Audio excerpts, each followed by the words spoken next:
देखिए, आज हम लोग इस वीडियो में जानते हैं कुछ आधुनिक भारत का जो आधुनिक इतिहास है इसके बारे में। इसमें हम लोग 1905 से लेके बंगाल विभाजन से लेके हम 1946 तक देखेंगे, जब कैबिनेट मिशन भारत में आया था। क्लीमेंट एटली ने जब कैबिनेट मिशन भेजा था तब तक हम लोग यहाँ पे कंप्लीट कर लेते हैं, क्योंकि पिछले वीडियो में आप लोगों को ये चीज़ पढ़ा चुकी हूँ। लेकिन यहाँ पे मैं आपको क्या बता रही हूँ कि यहाँ पे जो हुआ था इसका आप लोग सन याद अच्छा से कर लेना, क्योंकि इसमें ये हुआ था 1905 में बंगाल का विभाजन हुआ था, 1906 में मुस्लिम लीग का गठन किया गया था। ये चीज़ आप लोगों को मतलब माइंड में आ जाना चाहिए, किसने किया था, कब कब क्या क्या चीज़ किया था। अब आप लोग यहाँ पे शुरुआत से अच्छा से पढ़िए और समझिए कि क्या क्या हुआ था। 1905 में बंगाल का विभाजन किया गया था। अंग्रेज़ों ने क्या किया था, बंगाल का विभाजन किया था। एक पूर्वी बंगाल, पश्चिमी बंगाल, दो बंगाल, बंगाल को ही दो भागों में इसे विभाजित यानी बंटवारा कर दिया था। 1906 में मुस्लिम लीग का गठन किया गया था। मुस्लिम लीग का गठन किया गया था। ये जो मिंटो आया था इसने मुस्लिम लीग का गठन करवा दिया। कुछ मुसलमानों को 35-36 मुसलमानों का एक संगठन किया और उसने गठन करवाया।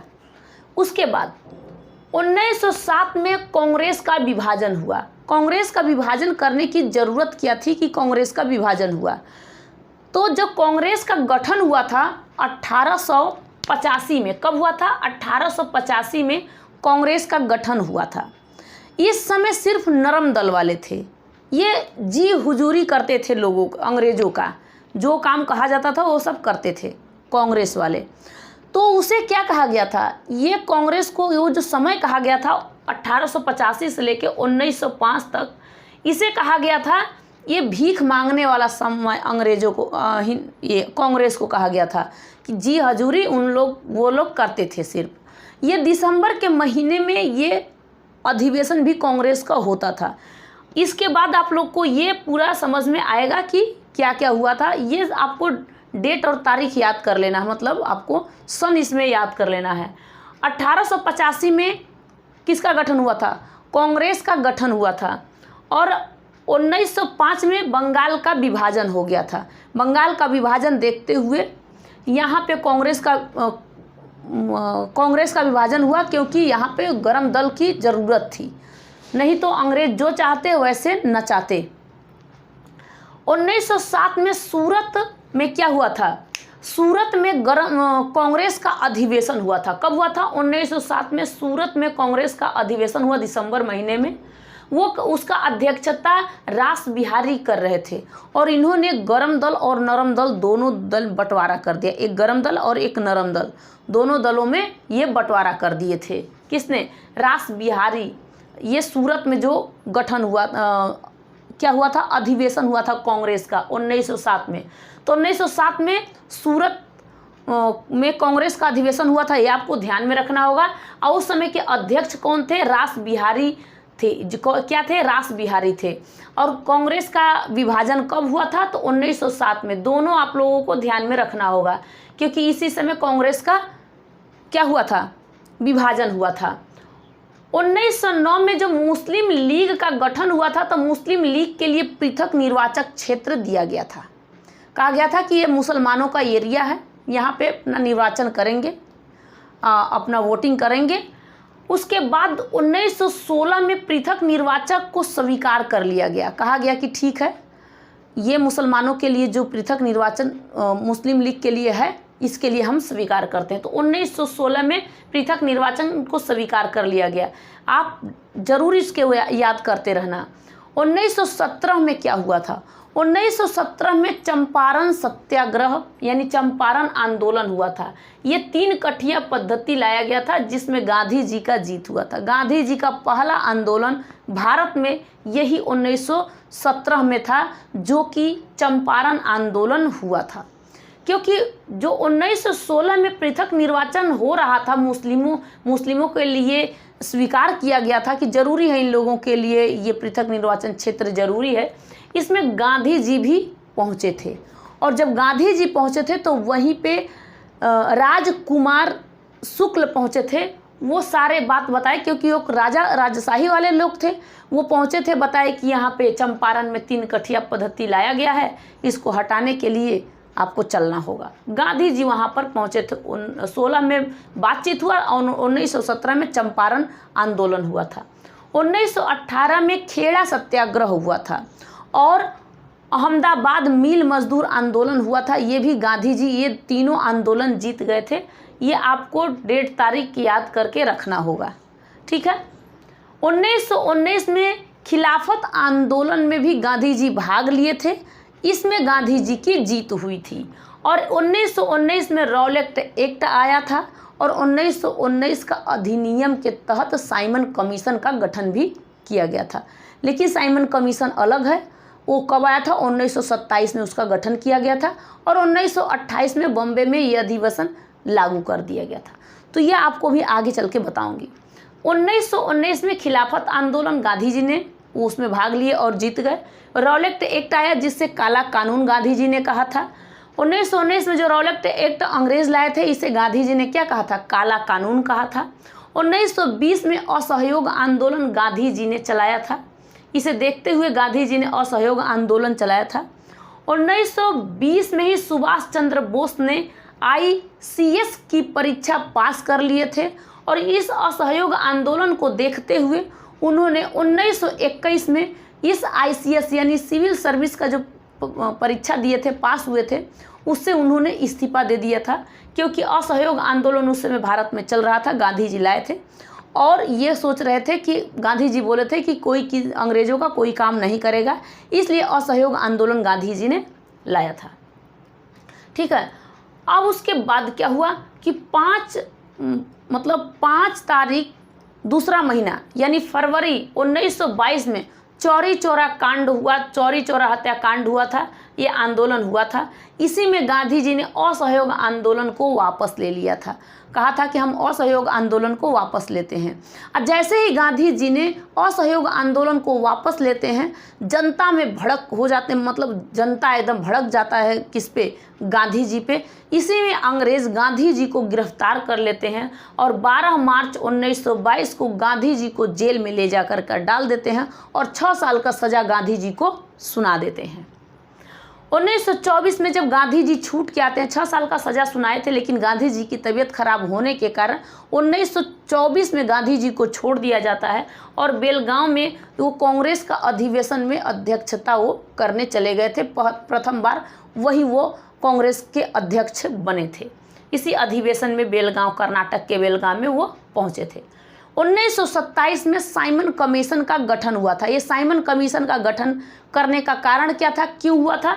क्योंकि जो 1919 के अधिनियम में ये जब 1919 में जलियांवाला बाग भी हत्याकांड हुआ था, उसी लिए ये साइमन कमीशन का गठन हुआ कि क्या चीज़ की ज़रूरत है ये अंग्रेज़ों के लिए, ये भारतीयों के लिए। इस साइमन कमीशन का गठन जब हुआ था तो इसमें मेंबर 7 थे और वो भी सिर्फ अंग्रेज थे, ना कि भारतीय थे। इसी साइमन कमीशन के तहत उसके बाद 1928 में साइमन कमीशन लागू कर दिया गया था और 1928 में ही पंडित जवाहरलाल नेहरू ने एक रिपोर्ट भेजा था जिसे कहते हैं नेहरू रिपोर्ट, लेकिन इसको साइमन ने माना नहीं। साइमन एक आदमी था जिसे साइमन कमीशन कहा गया, ठीक है। 1930 में दांडी मार्च किया गया जिसमें सविनय अवज्ञा आंदोलन गांधी जी ने देखो दांडी मार्च भी जिसे काला कानून कहा गया था, जिसे गांधी जी लेकर के चले थे। कब मतलब कि ये बहुत लोगों को अपने साथ 78 लोगों को लेकर चले थे, जहाँ पे वो साबरमती आश्रम अपना बनाए थे, वहाँ से लेकर के चले दांडी जो गुजरात में है, वहाँ पे गए। इसे नमक का कानून कहा गया, इसे चलाया गया और इसमें जीत हुई गांधी जी की।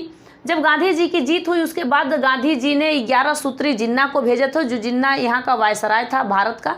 लेकिन 11 सूत्री मांग को पूरा अगर जिन्ना ने नहीं किया तो सविनय अवज्ञा आंदोलन गांधी जी ने चलाना स्टार्ट कर दिया था। यह भी सविनय अवज्ञा आंदोलन 1930 में चलाया गया था। 1930 में ही इंग्लैंड में गोलमेज सम्मेलन हो रहा था, जिसमें गांधी जी पहुँचे नहीं वहाँ पे, क्योंकि वो सविनय अवज्ञा आंदोलन चला रहे थे और 11 सूत्री मांग को इरविन ने पूरा नहीं किया था। इरविन ने पूरा नहीं किया था। सेकेंड गोलमेज सम्मेलन 1931 में होता है। इसमें गांधी जी को बुलाया जाता है। देखो, सेकेंड गोल में प्रथम वाला 1930 में से और द्वितीय वाला 1931 में जो गोलमेज सम्मेलन होता है, तो प्रथम में गांधी जी पहुंच नहीं पाते हैं क्योंकि वो सविनय अवज्ञा आंदोलन चलाते हैं कि अंग्रेजों का सभी लोग बात मानो लेकिन कोई काम उसका मत करो। और इसी 1931 में फिर गोलमेज सम्मेलन होता है। सारे देश के नेता लोग वहाँ पे जाके लीडर बैठते हैं, लेकिन भारत के जो गांधी जी थे वो सीनियर नेता थे, वो पहुँचे नहीं। और रैमजे मैकडोनाल्ड चाहता था कि गांधी जी आकर के इस गोलमेज सम्मेलन में शामिल हो। तो इरविन से रैमजे मैकडोनाल्ड ने पूछा कि क्यों गांधी जी इंग्लैंड नहीं आ रहे हैं। तो इरविन ने कहा था कि गांधी जी सविनय अवज्ञा आंदोलन कर रहे हैं, वो व्यस्त हैं इसी में। तो रैमजे मैकडोनाल्ड ने कहा इरविन से कि गांधी का हर एक बात मानो, जो चाहते हैं उनका बात मानो, और गोलमेज सम्मेलन, सेकंड गोलमेज सम्मेलन में हमारे पास उनको भेज दो। तब क्या हुआ, इरविन और गांधी जी का समझौता हुआ जिसे दिल्ली पैक्ट कहते हैं। कब हुआ था, 5 मार्च 1931 में गांधी इरविन समझौता हुआ जिसे दिल्ली पैक्ट कहते हैं।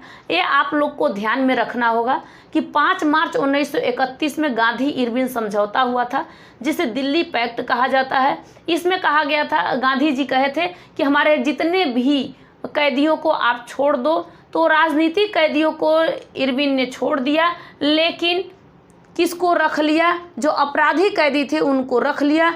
और उसी समय 23 मार्च 1931 में भगत सिंह को इरविन ने फांसी पर चढ़ा दिया, तो 23 मार्च 1931 आप लोगों को ध्यान देना होगा कि भगत सिंह को फांसी लग गया था।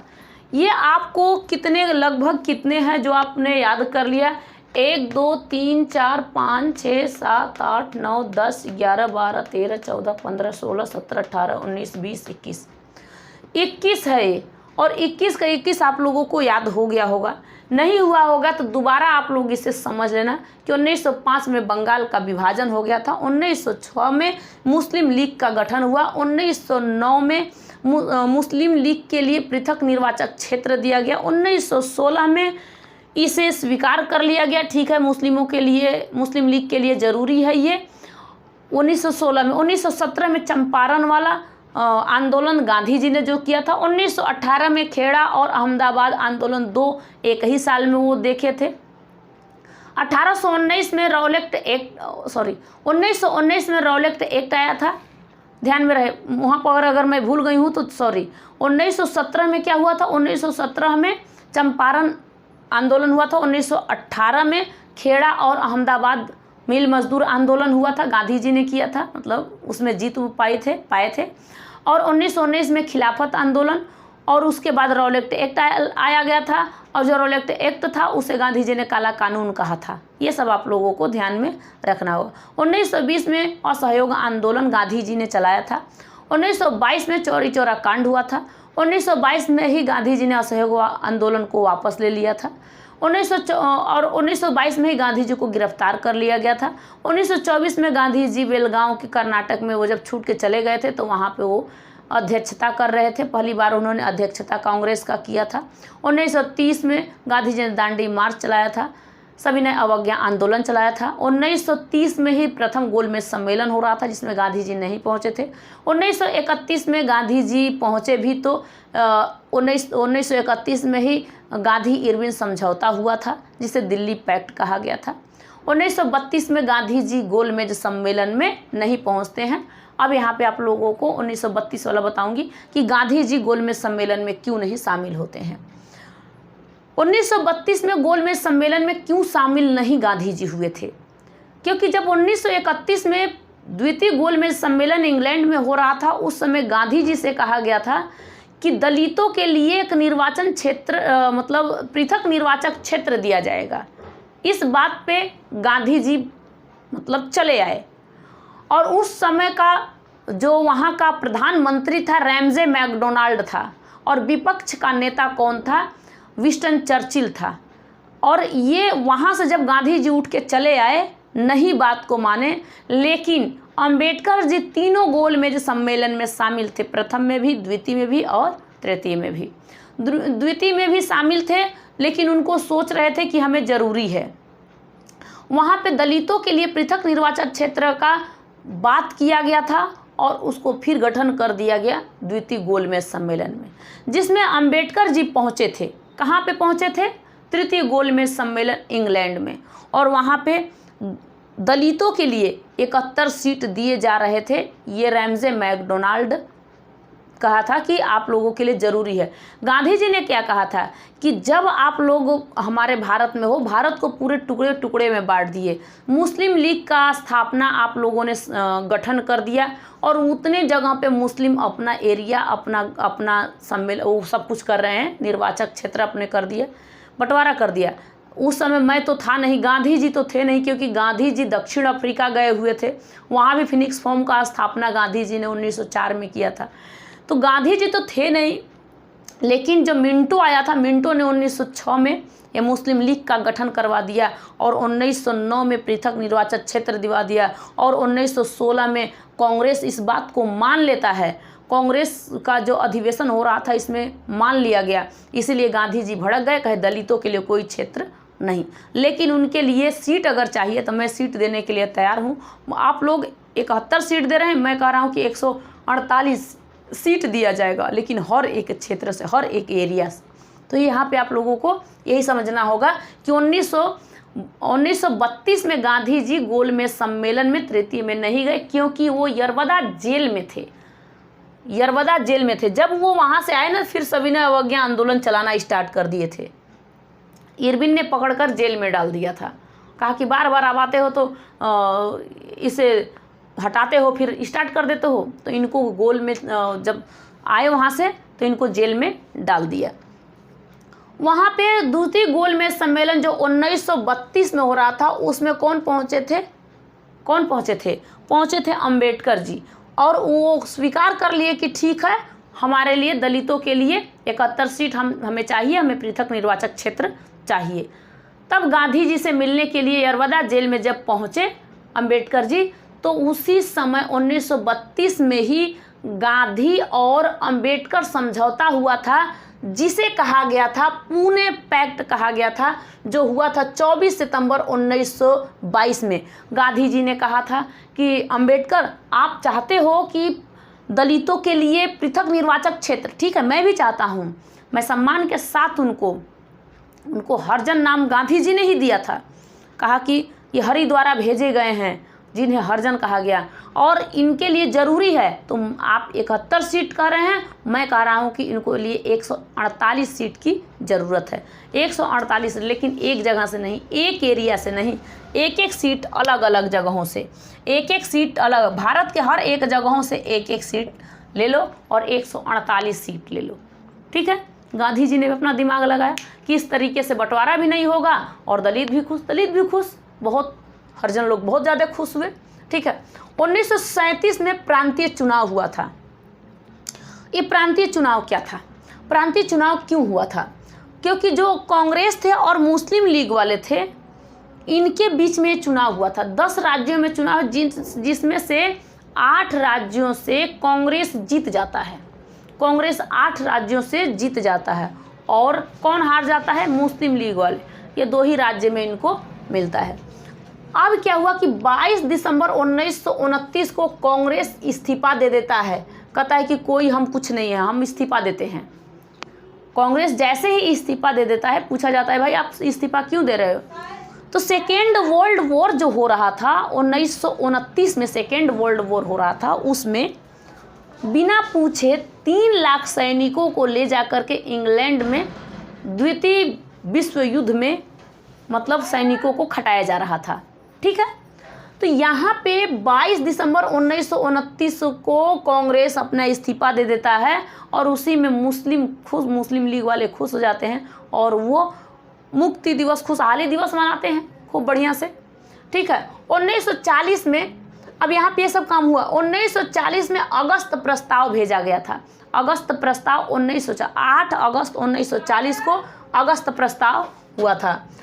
1942 में क्रिप्स मिशन लाया गया था। 1942 में क्रिप्स मिशन आया था। देखिए, 1940 में अगस्त प्रस्ताव जो आया था सॉरी 1940 में अगस्त प्रस्ताव जो आया था, इसमें विंस्टन चर्चिल भेजा था, क्योंकि वो विपक्ष का नेता था। लेकिन जैसे ही रैमजे मैकडोनाल्ड प्रधानमंत्री के पद से हटा, वैसे ही विंस्टन चर्चिल प्रधानमंत्री बनता है इंग्लैंड का, और वो अगस्त प्रस्ताव भेजता है। लेकिन इधर गांधी जी व्यक्तिगत आंदोलन चला रहे थे, तो इसी को रोकने के लिए कहा गया कि भैया आप रुक जाओ, हमारे सेकेंड गोल इसमें वर्ल्ड वॉर में आइए, आप यहाँ पे अपने लोगों सब मिल जुल के लड़ते हैं, क्योंकि जैसे ही हम जीत जाएंगे जर्मनी से, इंग्लैंड वाले जैसे ही जर्मनी से जीत जाएंगे, वैसे ही आप लोगों के लिए एक संविधान बनाया जाएगा। सोचा जाएगा कि संविधान बनाए, डोमिनियन स्टेट दिया जाएगा। गांधी जी ने कहा कि मुझे ज़रूरत ही नहीं है। पंडित जवाहरलाल नेहरू ने कहा मुझे ज़रूरत क्या है, डोमिनियन स्टेट की ज़रूरत ही मुझे क्या है, क्योंकि मैं तो पूर्ण स्वराज की मांग करता हूँ। मैंने 1939 में जब लाहौर अधिवेशन हो रहा था, उसमें पूर्ण स्वराज की बात कर लिया।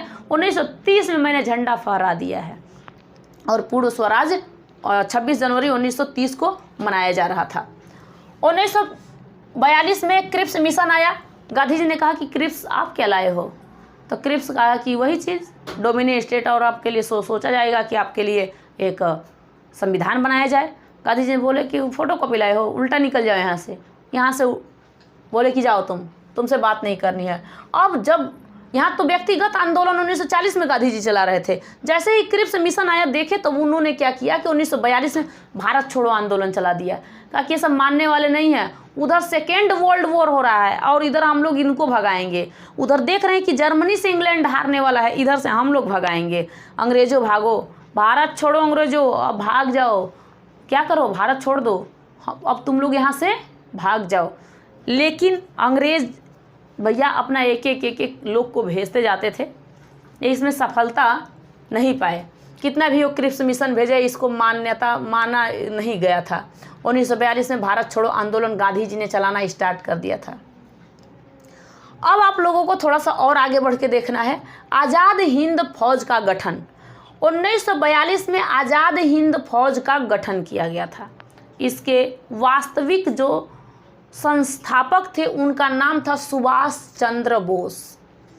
सुभाष चंद्र बोस के विषय मैं आपको यहाँ पे अभी बताई हूँ कि 1920 में उन्होंने ICS की परीक्षा पास कर लिए थे, लेकिन 1931 में उन्होंने इस्तीफा दे दिया। 1931 में उन्होंने इस्तीफा दे दिया, क्योंकि उस समय असहयोग आंदोलन चल रहा था और गांधी जी ने कहा था कि कोई किसी का सहयोग नहीं करेगा, ना किसी के स्कूल, अंग्रेजों के स्कूल में पढ़ना है, ना अंग्रेजों का कपड़ा धोना है, ना बाल काटना है, ना किसी काम को करना नहीं है। ये सब सोचते हुए सुभाष चंद्र बोस ने इस्तीफा दे दिया, कहा मुझे ये काम नौकरी नहीं करनी है। उनको 11 बार लगभग जेल भेज दिया गया था। इस चीज़ को आगे बढ़ाते हुए उन्होंने 1938 में वो क्या करते हैं कि कांग्रेस के अधिवेशन में शामिल होते हैं। 1939 में भी होते हैं, और उन्होंने भड़काने वाला एक युवाओं को भड़काना स्टार्ट कर देते, इसलिए उनको जेल में डाल दिया गया था। जेल से भाग के वो चले गए थे जर्मनी। किससे मिलने के लिए? किससे मिले थे? हिटलर से मिले थे। क्यों? क्योंकि 3 लाख सैनिकों को ले जाकर ब्रिटेन वाले लड़ाई कर रहे थे जर्मनी से, हिटलर से। तब इन्होंने जाके हिटलर से मिले और 3 लाख सैनिकों को लेकर के ये म्यांमार पहुँचे थे। और इनको सारा राशन पताई या कुछ भी हथियार देने वाला जापान था। जापान से, जर्मनी से बहुत था। जब 1945 में जापान के ऊपर एक 6 अगस्त को और 9 अगस्त को जब बम फेंक दिया, परमाणु बम अमेरिका वालों ने फेंक दिया, तब भी तो दिक्कत हो गई थी, नहीं तो सारा चीज़ मिल रहा था। और 1945 में फिर सुभाष चंद्र बोस की विमान क्रैश होने के कारण उनकी मृत्यु हो जाती है। लेकिन यहाँ पे आज़ाद हिंद फौज का गठन कर दिया गया था, जिसे इंडियन नेशनल आर्मी कहा गया था। 1943 में आज़ाद हिंद सरकार बनाया गया था। 1945 में वेवेल योजना आया था। 1945 में वेवेल योजना आया था, जिसे शिमला सम्मेलन कहा गया था। इस शिमला सम्मेलन असफल रहा, इसमें सफलता प्राप्त नहीं हुआ। ठीक बात कर रहा था, लेकिन मुस्लिम अपनी जिद पे अड़े हुए थे कि हमारे मेंबर ही उसमें रहेंगे, और अदर जो कास्ट के जो हैं वो अपने हिंदू को डालें मेंबर को, क्योंकि कहा गया था इसमें, देखो ध्यान समझना, वेवेल योजना जो आया था इसमें वेवेल ने कहा था कि वायसराय के परिषद में 14 मेंबर होंगे, जिनमें से 2 अंग्रेज रहेंगे। एक वायसराय जैसे कि वेवेल हो गए और दूसरा सेनापति रहेगा, और 12 आप लोग रहोगे, जिनमें 6 मुस्लिम लीग के रहेंगे और 6 अदर कास्ट के रहेंगे। लेकिन मुस्लिम लीग के थे तो अलग बात है, लेकिन जो 6 अदर कास्ट के थे, तो यहाँ पे हिंदुओं ने क्या किया कि ये हिंदू, मुस्लिम, सिख, ईसाई सबको एक एक इसमें भर लिया। तो जिन्ना परेशान हो गया, जिन्ना कहा कि अदर कास्ट में मुस्लिम को आप क्यों ले रहे हो। तो इसी में ऐसे बात करते हुए यहाँ पे सफल काम नहीं हुआ। तो कहा गया कि हमारी मर्जी, हम किसी को लें, तुम्हारी जिसको मर्जी तुम लो। इसी बात करते करते वेवेल योजना और शिमला सम्मेलन असफल रहा। 1945 में सेना विद्रोह हुआ था।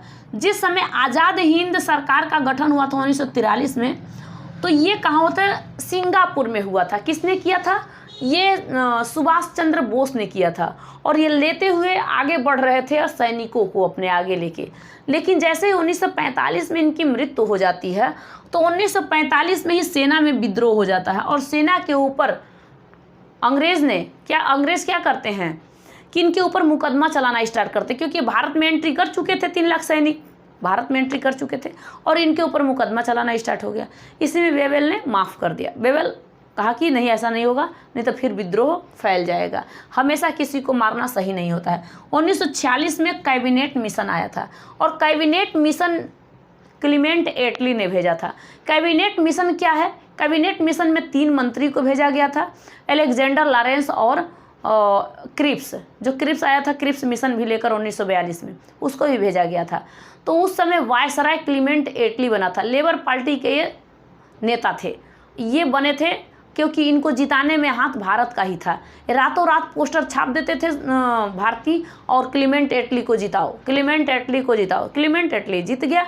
और जैसे ही क्लीमेंट एटली जीता, क्योंकि क्लीमेंट एटली ने कहा था कि जब मैं इंग्लैंड का प्रधानमंत्री बनूंगा तो मैं भारत को आज़ाद कर दूंगा, स्वतंत्र कर दूंगा, सभी लोग रहो, हम लोग चले आएंगे, कोई दिक्कत नहीं है। तो इसीलिए क्लीमेंट एटली को जिताया गया। क्लीमेंट एटली ने कैबिनेट मिशन भेजा था और कैबिनेट मिशन में सबसे जैसे अध्यक्ष के रूप में रख दिया गया था लॉरेंस को। लॉरेंस ने क्या कहा था कि देखो, उसने कहा था कि आप अपना संविधान बनाइए। आपको कैसे पता चलेगा कि हमें अपना देश कैसे चलाना है, आपको इतना तो ज्ञान होना चाहिए कि अपना संविधान बना लो और संविधान के अनुसार आपको सब कुछ काम करना है।